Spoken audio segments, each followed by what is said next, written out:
Besides the social benefits, the spiritual benefits, and the other benefits, in Salah, we also acquire physical and medical benefits. In Salah, when we do ruku, that is bow down, extra blood flows into the upper part of the body. The spine becomes supple. The spinal nerves are nourished.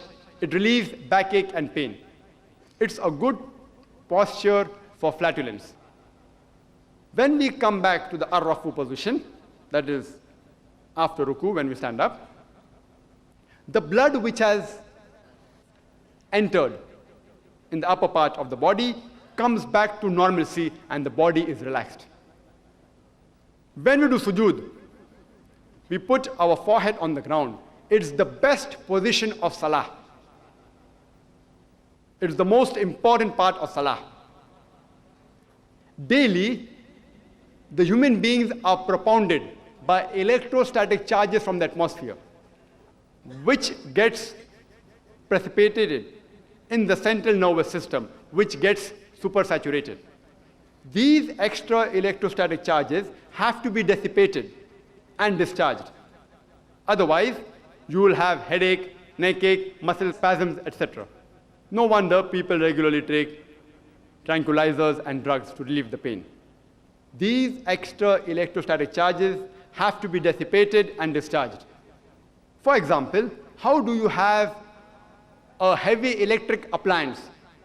It normally has a 3-pin plug. The third pin and the third wire is for grounding, for earthing. Similarly, when we do sujood, we put the forehead on the ground. And the best part of the body, the brain, and the best part of the brain, the frontal lobe, is put on the ground, which causes grounding or discharging of these extra electrostatic charges. That does not mean that if you put your hand below the musalla, the prayer mat, you'll get a shock. But there is dominance of the frontal lobe, and the thinking capacity of the brain is not on the top of the brain, it is in the frontal lobe. Therefore, we do sujood in Salah. When we do sajda, there is extra blood supply going to the brain, which is responsible for a healthy brain. When you do sujood, extra blood flows into the skin of the face and the neck, which increases the blood circulation of the skin of the face, which is very healthy, especially in cold seasons. It prevents diseases such as fibrositis and chilblains. When you do sujood, there is drainage of the paranasal sinuses, and there is less chances you'll have sinusitis, that is inflammation of the sinuses. Normally, the human beings throughout the day, they have an erect posture. And the maxillary sinus, the ostium, the opening is in the upper medial part. And the secretions, because of the erect posture, cannot be drained. Therefore, in sujood, it's like inverting a pot which is full. It causes drainage of the maxillary sinus. It also causes drainage of the secretion of the frontal sinus, the ethmoidal sinus, and the sphenoidal sinus. And there's less chances the person will have sinusitis, or if he's suffering from sinusitis, it's a natural treatment. Sujood is also a natural treatment for a person suffering from bronchiectasis, which causes drainage of the secretions of the bronchial tree. It prevents the accumulation of the secretion in the bronchial tree. It's also helpful in other pulmonary diseases in which secretions are accumulated. Besides secretions, other things like dust and bacteria can also accumulate. It's helpful in all these diseases. Normally when you breathe, only 2/3 of your lung capacity is utilized. The remaining 1/3 of the lung, the air remains in. Only 2/3 air comes in as fresh air and goes out. The 1/3 air is called as residual air. When you do sujood, the abdominal viscera, they press against the diaphragm.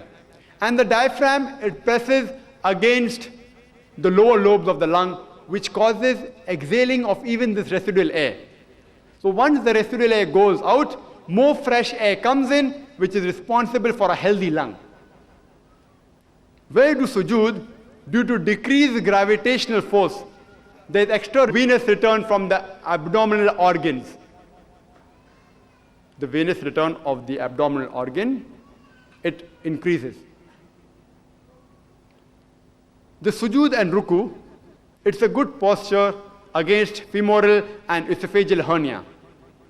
It's also a prophylaxis treatment in a person suffering from hemorrhoids, which in layman's terminology is called as piles. It's also helpful in the prolapse of the uterus.